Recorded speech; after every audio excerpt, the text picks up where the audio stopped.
Hello and welcome to Tokyo Reds. We thought today, after the horrible weekend, horrible result against Spurs, we thought we'd come back outside, try and take our minds off things, but unfortunately it hasn't really helped. And we're a bit cold too. Yeah. But sorry about that, John. Yeah. I'd rather be cold though than the summer. Like the last one we did was Arsenal, wasn't it? Outside, Yeah. and it was like 700 degrees. Oh, it's absolutely roasting. Actually, you're right. This is actually quite pleasant. But today we're in Komedo Shrine. If you're into wisteria, they do a really good wisteria festival here on the 5th of May. It's pretty nice. It's quite pleasant. Like there's a couple of nice bridges from the Edo period, and yeah. It's a really nice shrine. It's a really nice spot, to be honest, and it's nice to come here on Tuesday afternoon. If you come in May, it gets pretty packed. But yeah. Anyway, time to get back to football. So we'll start off because we've been away for a while. So the first match we're going to start with is actually a United game, which seems like an age away now, doesn't it? Good. Obviously we drew 0-0 for the second consecutive year. Mourinho parked the bus. John, just to give a rundown, what were your thoughts overall on the United games? We won't go on too much about what were your thoughts like.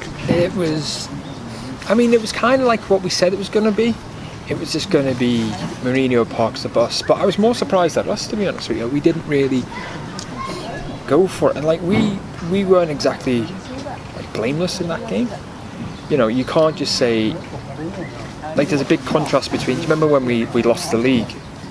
We didn't lose it in that one game, but it was like that Chelsea game, where Mourinho he parked the bus, but we really went for it all game, and we suffered for it. Whereas this one was a bit more. I think Klopp played a lot more for possession, and there wasn't really any venom in any of the attacks. It was kind of like, if you can attack. If you can't, don't worry too much about it. You know what I mean? So I think we both played for the draw, if I'm going to be honest. It's weeks before the game. Like you, Paul, and I, we spoke about our predictions. I noticed a lot of Liverpool fans on social media. There was a real fear about United. United have been putting 3 and 4 past teams. Yet they still came to Anfield and parked the bus, which it must show a sign of respect to us. Lukaku offered them one shot, which Mignolet, in fairness, he produced a good save in that game. Lovren actually did a good job on Lukaku. Again, it's an age away.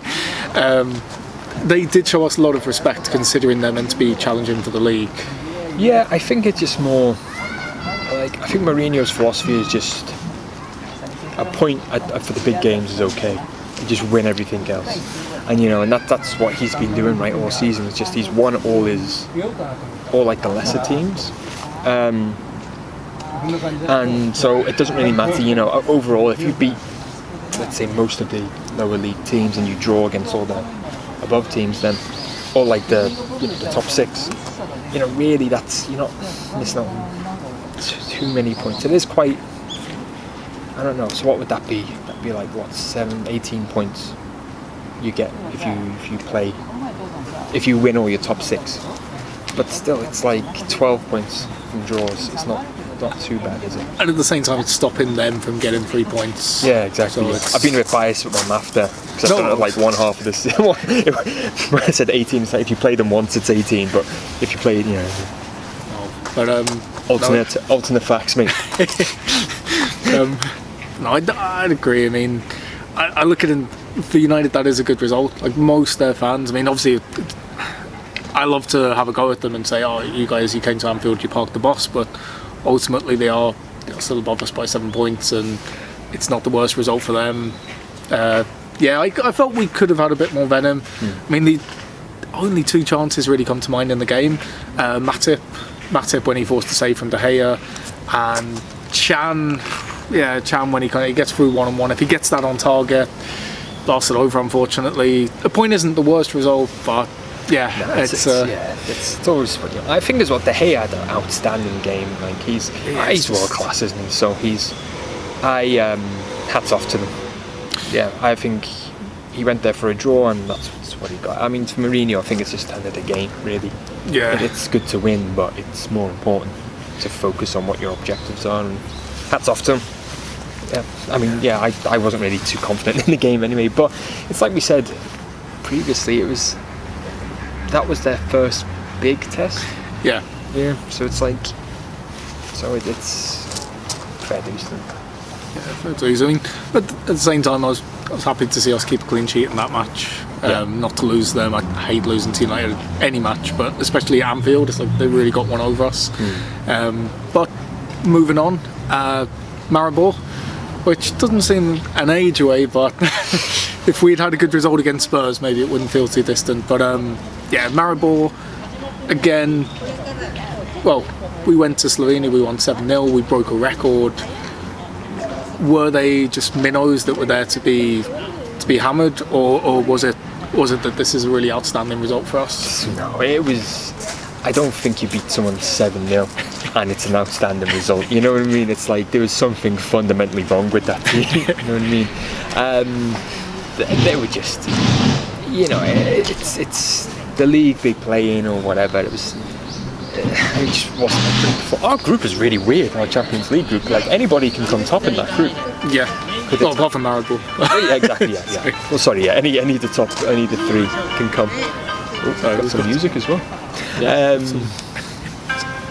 It was kind of, it's like the Japanese brumdunch, isn't it? But yeah. Sorry about this. But yeah, sorry, a bit distracted. I don't think that's to the Maribor game though. That's to the mystique of the temple to these. Anyway, back to the game. Yeah, they were just shite, weren't they? Like, there's no other way of putting it. It's one of those, I watched it 3:45 in the morning, and I mean, it was great because it was goals, so it kind of, you know, it gave me a bit of adrenaline in that, but we were 4-0 up by half time. Obviously, we got the early goal. I think the early goal was important just because, regardless of opposition, like when Plymouth came to Anfield last year and they were just ultra defensive, I was like, well, we can't even beat Plymouth, but because we scored so early, Maribor was like, well, you're going to park the bus when you're 1-0 down at home. I mean, it's one of those games. It was great to win, but we were up against the Slovenian champions, so it's weird, isn't it? Because it's like there's a score line. It gets to that point where you're really happy, but then you say, oh yeah, this is something's wrong here. It's like if you beat someone like 4-0 or something like that in Champions League, you're like, oh yeah, that was a really great performance. We did really well. 5, you're like, yeah, we played pretty well. And 6, you're like, these are a joke. Then at 7, you're like, it's just sad. Yeah, it was. I mean, I don't know. I'm really happy to see like the scorers that night. For example, like Salah. I think there was a debate like Salah, Firmino, but Salah got 2 goals. Firmino, I think Firmino got 2 as well. Coutinho was on the score sheet. Chamberlain, really, I was really happy for Chamberlain just to get that first goal. Yeah. So a little bit distracted by this music. I think if he gets 2, right, he's matched his like all-time league record for like Arsenal. If he gets another 1 goal or something like that, he doesn't really score many goals, does he? No, he's not a good scorer. And then Trent got another goal in Europe, which was good to see. Again, really happy with the result. We needed that win. It puts us in a healthy position because our next match is Maribor. If we win that, we then go on to 8 points, knowing that we've got 2 tough fixtures. But if we can, I think if we can at least beat Spartak Moscow, we'd be through by the time we went to Sevilla. Again, it's all ifs and buts, but I'm confident we'd beat Maribor at Anfield. And yeah, it was nice to win in Champions League again. It'd been a couple of years, so we should be winning that game though. Yeah, we should. We've got a good enough team to beat. Really, even like our group's not very difficult. No, like, it makes you worry in a way that when we do play someone decent, if we qualify, that it's going to be. I don't know. I don't even want to think about it, to be honest with you, just yet, especially with the Tottenham result. Yeah. No, and well, I mean, we'll move on now. But obviously, great though to set another record. Yeah. Besiktas was our biggest win. Sorry, biggest Champions League win by any side. 8-0. 8-0. Fucking hell. And 7-0 away at Maribor. That's the biggest away win for an English team and in the Champions League. The point that my cousin made was up until that match, the biggest away win for an English side in Europe was Man U winning 6-0 at Shamrock Rovers. Shamrock Rovers are the real winners here. But yeah, we'll move on to the Tottenham game, and yeah, I mean obviously it's been 2 days now. I'm sure you all know what happened. We went to Wembley, we lost 4-1, and yeah, I mean, we'll go through the goals. Like to start off, before going there, What did you think would happen? What? I wasn't sure, you know, because I thought we've had a really good game. Well, we've scored goals because we had like our last few weeks we just had a drought. Yeah. Nobody can really score, you know, like we can't really run through teams like we have been recently in the past. But so I thought, well, all right, pretty much everyone scored in this game, so it's given a boost of confidence. Yeah. So I was kind of, to be honest, I was quietly confident going in this game that, you know, and we've got a really good record against them. We hadn't lost to them since, I think it was 2012. Yeah, but then I saw that, and I'm a big believer in one of them where it's like, when you see that kind of stat, it has to change. Yeah. And then it's only a matter of time before it changes. And, you know, credit to Tottenham, like they're a really good side this year. I mean, they were a good side last year, but now it's, I don't know, it was just horrible to watch. But I was quietly confident going into it. Me too. I was quietly confident, especially after the Maribor result. Like you say, we'd scored 7 goals, and it seemed like, finally we've been putting the chances away. Go into it with a lot of confidence, and unlike Man U, it's a side who are actually going to attack us. They're actually going to play to win. They're not going to park the bus. It's not the Tottenham style. But of course, 5 minutes in. This is painful. 5 minutes in, Lovren misjudges a bounce or just watches the ball bounce. I don't know what the heck he was doing. Mignolet comes out. Kane gets through on goal. I don't really want to talk about it, but I'd say Tottenham went 1-0 up. John, who's to blame for that goal? I know I haven't described it properly, but I mean, really, it's kind of, it's like, blame's a harsh word, but like Lovren should know better, really. I don't know if it was like the Wembley thing. It was like the big stadium. Like a lot of players got the jitters, like playing there. But it was just woeful defending. Really woeful. You know, he try and clear it. You know, it's like that kind of whole Carragher-esque. You know, a lot of people made fun of him for just hoofing it, but you know, if in doubt, kick it out. You know what I mean? And like it gives you the team enough time to recover and get back. Because you know, Harry Kane's like one of the best strikers in the world at the moment. You know what I mean? And especially in the Premier League. But he's so clinical that if you give him like just any opportunity, he's going to put it on. He did, you know. So. I think like it's good to play good football, but you have to know when to play scruffy football as well, and I think that's a big problem we've got. Yeah, I'd agree. That kind of like going back to like the Houllier or the Benitez era, both those managers, like when we played Barcelona, for example, okay, we shut up shop. Today we're just going to go ultra defensive, we're going to take our chances, or maybe the first 20 minutes we keep it tight. And I mean, it was just a horrible start. That was 5 minutes in, and then 11 minutes in, Son puts them 2-0 up. Again, we've been on an attack. We've lost possession. I just know Kane picks up the ball around the halfway line. He goes on a run. He puts the ball across our goal, and Son gets in at the far post. I think he side foots it past Mignolet, and it's a good goal. It's in fairness to them, like in fairness to Tottenham, they've done really well. It's a really good goal, but it's one of those, they've just dispossessed us, and so quickly they've gone 2-0 up. Our players are almost shell shocked, and like I say, the Wembley thing isn't helping. It's 80,000 fans. The majority of them are now kind of buzzing.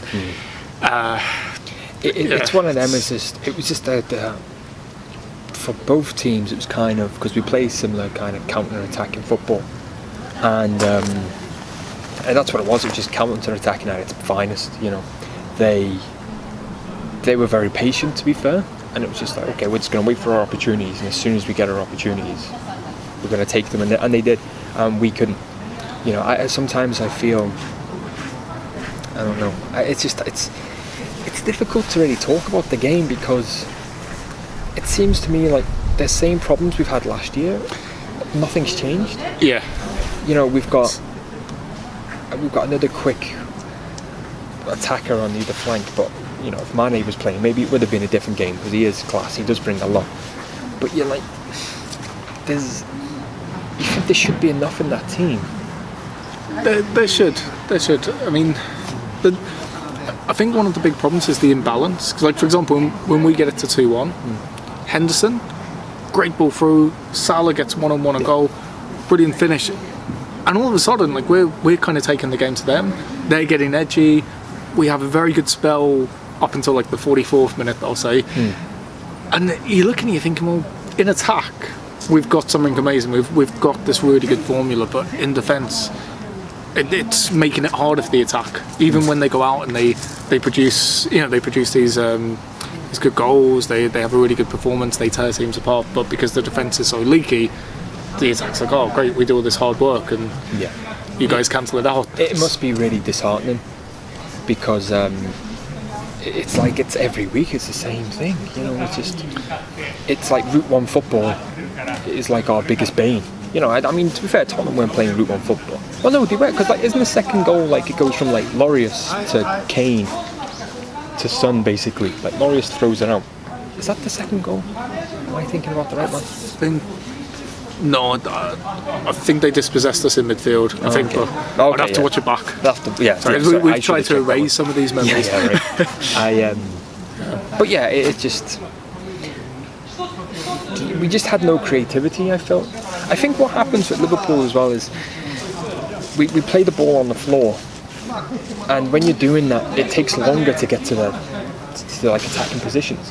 So the time you've got it to like out to like Firmino, to Salah, Mane, whatever, it's too late. Like everyone's already back. Whereas like when we scored, that's what made me think it was like it went from Henderson, he chipped it over, didn't he? It's like a through ball. Salah gets it, runs off. So you're thinking, I think that's maybe what we need to play a bit more of. Just it adds a bit more to our game. We don't really have any players that would just like a Gerrard or an Alonso that'll ping the ball, make like just kind of like separate the defence and break people apart. We just don't really have. We don't have anything different to our game. I know what you mean. It's just kind of the same thing. We do exactly the same thing every week, and sometimes it works, sometimes it doesn't.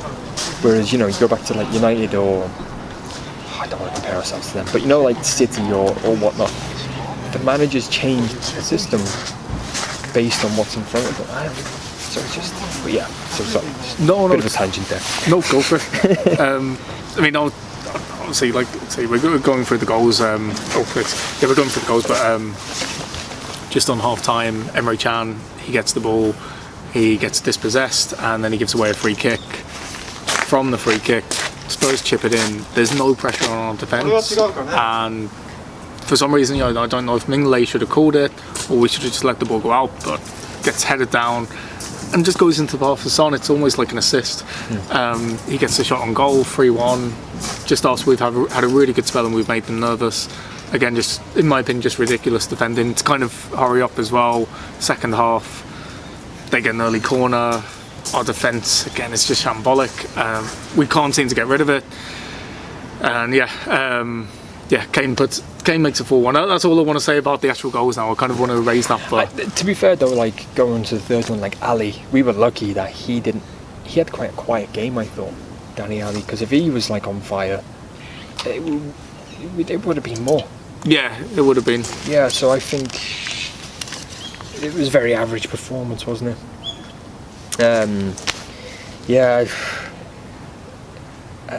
There's not really positive to take from it. No, and that was the thing with Klopp in the interview afterwards. And in fairness to Klopp, he didn't try and put a happy face on this. He said, I don't want to say anything positive about this. And he said, like, no one's safe. He even said himself, I could have defended better.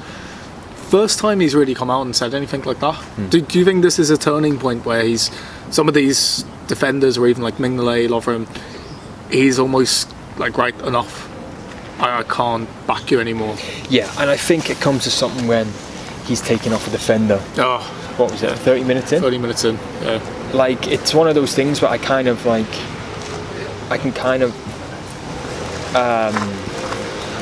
see where he's coming from. Do you know what I mean? I think it's a positive decision, where it's like he's playing that badly that you have to get rid of him. Like, if you keep him on the pitch for any longer, so I can kind of commend him for that. But you know, it goes back to like transfer policy, doesn't it? All our eggs shouldn't have been in, like, priority one should have been like build the defence or improve the defence. You know, there's no point saying, oh, we need, we're only going to get Van Dijk, we're just going to get Van Dijk.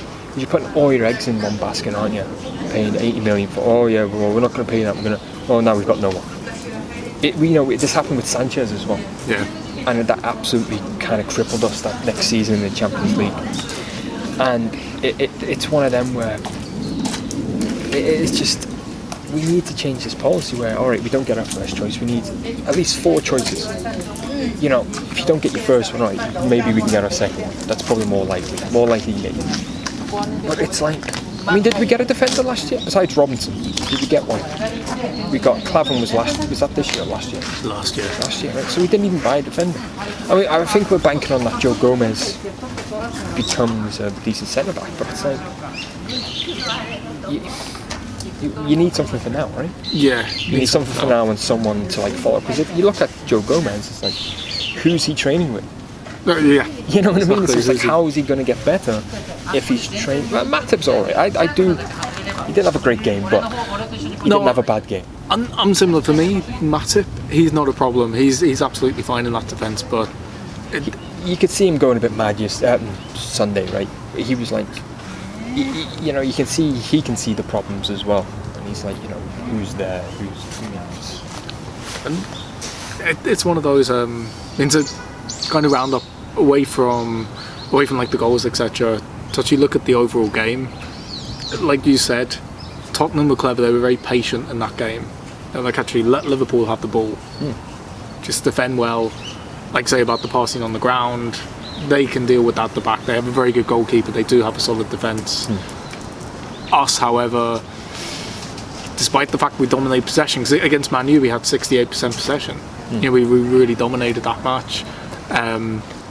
And then Tottenham, I think we had more. I'd have to double check now, but I think we had more possession. I remember overall. looking at the first half. I'm sure we had like 69% or something crazy like that, or 65% or something.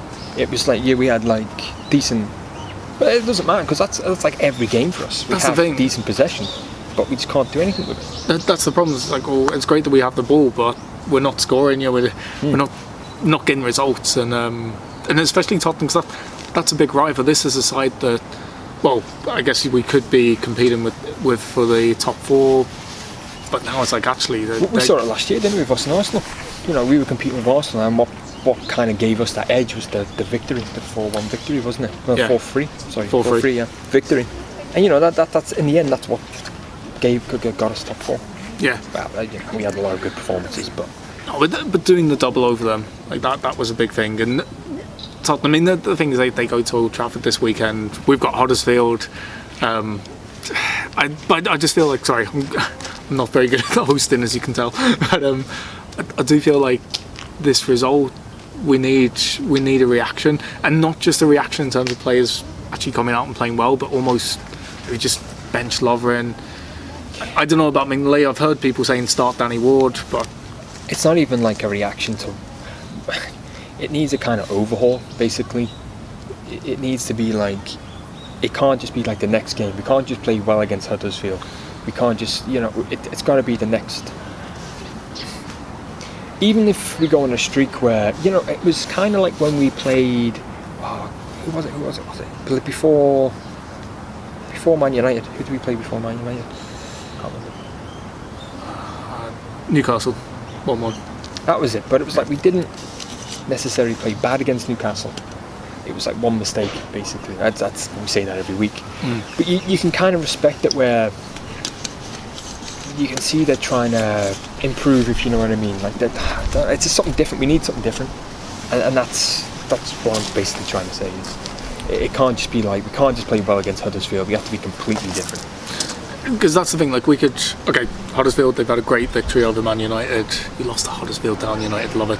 But you know, it's one of those, we could go and win that match, like maybe 4-1, for example. It's like, oh, all of a sudden Liverpool, look, we've got another 3 points, we've had this great day out. But like you say, if we're still making these mistakes, even if, we win the matches, it's one of those, it's like, you're just hiding the problems under the rug, because they're still there. We're still, even in these matches when we're scoring like 4 or 5 goals, we still seem to concede these silly goals to the opposition. And then in the big matches, as we saw with Tottenham, really damages us. You know, it really damages. Because it's not just a defeat. Like it's not just the fact that we lost to Spurs. It's a 4-1 that scoreline. What it does for their goal difference, and also you're paying a lot of money to go to Wembley, especially those who travel down from Liverpool to Wembley.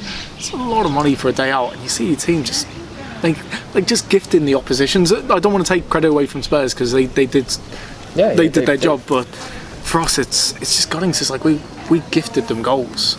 We gifted them goals. We seem to do it every week. So I agree with you. There needs to be an overhaul. There needs to be some change at the back. So yeah, overall we haven't really got many positives. We haven't got any positives. No, I mean, like, you can say who's the man of the match, but like, what, Harry Kane? Yeah, you know what I mean. Harry Kane and Lloris had a good game as well. In fairness, Lloris, he made some good saves. They've got a good keeper there. Exactly. Yeah. Yeah. Bastards. But it's kind of like you can't give any sort of credit to anybody in our team, really. No, I mean, Salah scored, Henderson assisted, but that's one move, that's one play, that's it. Yeah, I mean, we just need to be. I think what I'd like to see is just be more compact. It seems to like I know our game is like we play it out in the wings and stuff, you know, because that's where our speed is supposed to be, and that's where our creativity is, and then it kind of comes back full circle. But it's like we're just always too spread out, I think, sometimes. And sometimes you just gotta, just when it comes to defending, just close up a bit more. Then again, that's the whole gegenpressing though, isn't it? If you have 3 players on 1 player, you need to be spread out, right? So it's kind of like a whole system change, I think. Would you... Sorry. Would you... So a lot of people have been saying about like Klopp out and stuff. Would you... No, I mean, I've seen people say it, even someone very close to us say it, but I don't agree with the Klopp out. I think the way he reacted against Spurs, I think we will see a big change. You could see for the first time he couldn't put a smile on it. He looked furious. Even like his interview, because he likes to be positive. Even his interview at the end, and just his reaction, I think we will see. Well, I think we will see a change. Klopp, I think stick with him. Definitely stick with him. Here's a mad one to try and put a positive twist on things. So Man U play Tottenham this weekend at Old Trafford. I really hope they draw the match, or if I have to pick a winner, of course Tottenham, because I don't want to see Man United win. City, even though they've had a really good start, they're 12 points ahead of us. If we get a run together, City, in fairness, they drew with Everton. They won at Chelsea. They hammered us. They've got United, Tottenham, and Arsenal. Who knows? Because it's attack against attack. Who knows if teams start to park the bus against them? Who knows if they start to drop points? We need to focus on ourselves, but yeah, I mean that happened to us last year, right? Yeah. You know, we were how many points clear, and then it just, you know, it crumbles. Yeah. It's I think it's the famous one is that the Newcastle. Yeah, the Newcastle one. And yeah, and Arsenal as well, I think. Yeah. Well, and you know, these things do happen. I said at the beginning of the season, I don't think we're going to win the league or anything like that. But top 4 is like our priority, and it's just to keep that consistent top 4, and that's how you get like more investment and stuff. So top 4 is not out of the question, but it's a bit concerning now, isn't it? It is a bit concerning, but that's one of the things. If we're looking at the league, it's like, right, City are 12 points clear. I do think teams will start to park the bus more against them, because teams seem to do it against us when we were in that position. I think teams will do it, but in terms of top 4, we're not that far off it. I think we're 3 points off Chelsea at the moment. You know, if we start getting a run together, if we can pick up the wins, if we can tighten up, top 4 is not beyond us. Champions League, I think we will get through that group. So there are things to be optimistic, but in terms of the league, I'm worried. Already I'm thinking like, yeah. But like you say with Chelsea, it's only 3 points, isn't it? And to be fair, they've got to play Crystal Palace again, so that's probably going to be 3 points strong. So, sorry, I just had to put that one in there. But yeah, just to put a positive spin. Yeah, and like I was saying to you before, I mean, the only saving grace, the only good thing that after that game, after the Tottenham game, was that Everton lost 5-2. so I could just watch that, and that kind of cheered me up a bit. But there's nothing positive about our game, but fair dues, at least Arsenal cheered me up a bit, so thanks Arsenal. Then here's another thing, as well as Arsenal cheering you up, like here's another thing. The fact that the defence was that bad in such a big match, you know, it did get criticism from people like Souness, from Carragher. I think Carragher really made the point when he was like, look, in my day, you know, we had like him, Hippier, really, really strong defence. And also he was saying these problems stretch back 4 years.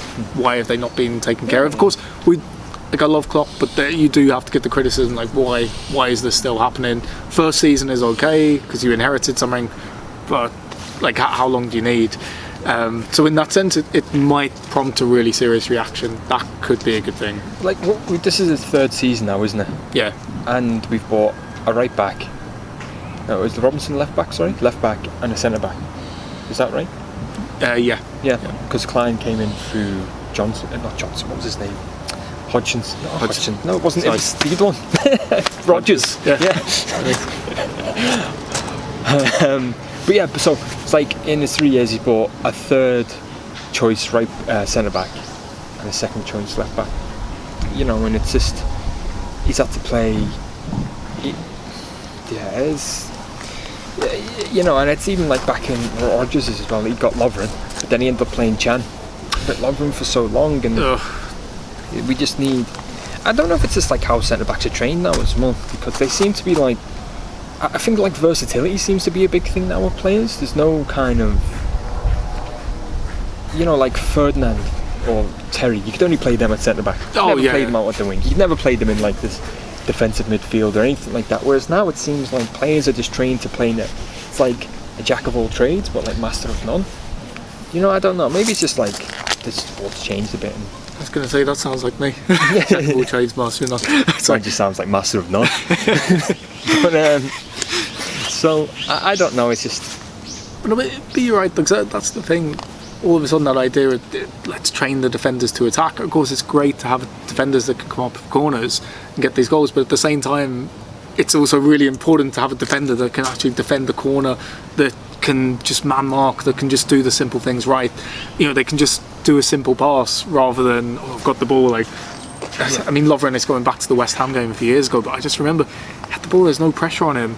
And then for some reason he starts doing some crazy turn, gets dispossessed, and it's just things like that where he's like, what's wrong with you? You know, like you say with, you know what, like you say with Carragher, when I used to slate him for a 2, the amount of times Carragher, alright, there's no pressure, but I don't really have a clue, just hoof it.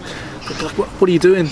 You know, that's not beautiful football, but it's like, yeah, but it's getting us results. It really is. It's the safe thing to do. And considering how many goals he scored against Liverpool, you know what I mean? It's like, you can't really fault him. Like, these things happen, but it was one of them where you could kind of trust him. Yeah. Like, the thing with him and Hippier, you could trust. Alright, they're going to make mistakes. You know, and everyone's going to make a mistake at some point, you know, footballer or whatever. But it's just when nothing improves. That's when you've really got to raise questions. It's like last year, it's kind of FSG should have saw kind of like the type of team we were putting out, and they should be like, right, this is our priority. Priority one was, you know, we were playing Lucas centre back, and we were playing Milner left back all season, you know, and so we were playing 2 midfielders in the defence. That should have just been like alarm bells there, you know what I mean? It's alright, I know it's through injuries with Lucas and stuff, but Milner wasn't through injuries, and no. Alright, we got Robinson, he's for the future, and to be fair, Moreno has turned it around. He has. But it's one of them. Moreno, he's only actually turned it around kind of after the pre-season. He had like that good game against Bayern, I think it was. He scored, I think. Scored, yeah. But it's like that was, you know, he didn't do anything outstanding until we've had to play him, and then he's kind of stepped up, and that's fair enough. But it's like you couldn't have predicted that he was going to be. I mean, I suppose football you can't really predict it. No. But you can make like guesses based on evidence, you know what I mean? But that's the thing then. That's the thing. I mean, I like to be patient with players. So Robertson is one for the future. I really like him. I think he's put in some good performances. But someone like Chan, okay, I know it's easy to jump on players' backs. Chan, I've seen a huge improvement, But then in the Tottenham game again, for me he did make mistakes. When we were 2-1 down, we were pushing for an equaliser. He gets dispossessed. In my opinion, it was very careless of him to lose the ball in central midfield. But also Chan, the thing that's starting to really kind of wind me up with him, the contract talks, the fact he's come out and said, I'm so flattered that Juventus are interested in me, and he still hasn't signed a deal with us. And I'm thinking to myself, well, Chan, like, if your heart's not there, just go. Like, honestly, just go in January. And obviously we got it because Van Alden was injured against Tottenham. But I'm looking at Chan, I'm thinking, do you view a future with Liverpool? I know with Coutinho he's probably got eyes for Barca already, but with Chan it's like, I'd just rather he just goes, because he's not this amazing player. He's a good player, he's improved, but I don't think he's that key. If he goes to Juventus, I think it would be more. I think eventually, like in a few years, he'll be like a first starter. But yeah, it's just an attitude problem as well. And I feel like when we go down, it's weird because like you can lose and some people can have a good performance, but you've just lost. Yeah, it's fair enough. But like when we go down, it's like everybody's performance just drops, and there's no one ready to pick anybody up. And then it's like, yeah, like say nobody's bothered. It's just kind of like, this is my job. So it's like, well, it's a bad day, I'm still going to get paid regardless. And I think Chan's a good example of that, where he probably doesn't want to lose. I'm not saying he wants to, but there's no passion. No, like, and you see that with a lot of the players. Is just there's no. The only one you say is passionate is like you say is Klopp. Klopp's kind of passionate, you know. You can see that, but players just don't seem to have any passion, and it's just, all right, oh yeah, we won. Oh yeah, it was really good. Oh, we lost. Okay, next week we might win again. You know, it's just, and I think it comes down just to having winners in your team, and I'm not saying they're losers, but they're not really. It's like they don't know how to win. I don't know. Sounds weird, but it's one of those. I mean, like last season with Arsenal, we saw it, that kind of, the problems they had between their players. As soon as they went behind, Sanchez would start launching into everyone, heads go down, that kind of thing, and then the fans would turn on their back as well. I don't think we have that much of a problem with the fans, but in terms of the players, I'm looking around and I'm just thinking, again, it's been a few years, but like Gerrard and Carragher, again, that was captain, vice captain, but them two, they would be furious.